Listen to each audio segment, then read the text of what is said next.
નમસ્કાર મિત્રો, મારી કલાપી ફિલ્મ્સ યુટ્યુબ ચેનલમાં આપ સૌનું હાર્દિક સ્વાગત છે। આજે આપણા મંડળના પ્રમુખ શ્રી જે.બી. માકડ સાહેબનો મેરેજ એનિવર્સરી એટલે 62 વર્ષ પૂરા કરી અને સાહેબ લગ્ન જીવનના 63મા વર્ષમાં પ્રવેશ કરે છે। તો આજે ગાર્ડન કાફેમાં મિત્રો, સગા સંબંધી, સ્નેહીઓ, સિનિયર સિટીઝન ટ્રસ્ટી મંડળ, લાફિંગ ક્લબ અને સાથે સાથે મધુશાલાનો પરિવાર પણ આની અંદર સામેલ છે। તો આ કાર્યક્રમ કેવો રહ્યો એ આપને બતાવું છું। મિત્રો, આ મારી ચેનલને લાઈક, શેર અને સબસ્ક્રાઈબ કરવાનું ભૂલશો નહીં। અને હા, આપનો અભિપ્રાય હેપી મેરેજ એનિવર્સરી કોમેન્ટમાં જરૂર જણાવશો। આભાર, ધન્યવાદ।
સૌનું સ્વાગત કરું છું।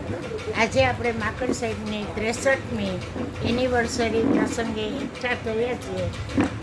તે આપણા માટે એક અમૂલ્ય લાવો છે। એક વસ્તુ એ કહેવાની કે સાહેબ આપણને જાનમાં નહોતા લઈ ગયા,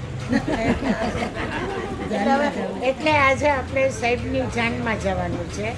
અને અમે હંમેશા બેન વાત કરતા હતા ત્યારે નક્કી એમ કર્યું લગ્ન ગીત તો ગાશું, પણ કેવી રીતના કે ઉર્મિબેન એની જવાનીમાં કેવો વર જોઈએ છે એ આપણને કહેશે અને માકડ સાહેબ પણ કહેશે। એટલે પહેલું તો આપણે એ સાંભળીએ છીએ।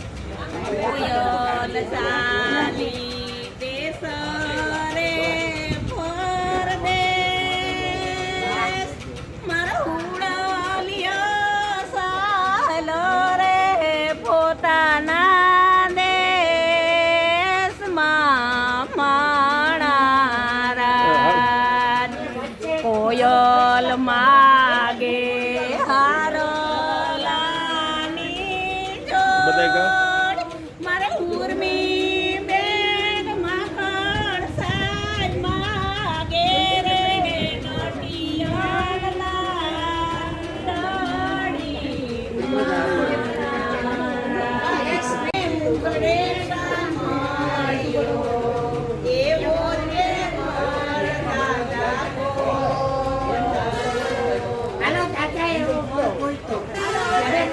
લખી લખીએ.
Ready?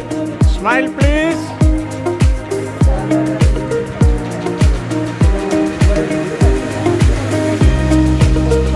Okay.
માકડ સાહેબના આજના પ્રસંગમાં એમની મેરેજ એનિવર્સરીમાં આજનું જમણવાર આપ જોઈ શકો છો કે આ ગાર્ડન કાફેની અંદર આ જમણવાર રાખવામાં આવ્યું છે.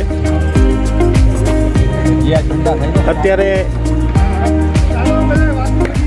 દરેક આઈટમો સ્વાદિષ્ટ અને મનમોહક આંગળા ચાટી જેવાય એવી છે.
નમસ્કાર, હું જ્યોતિષ માકડ.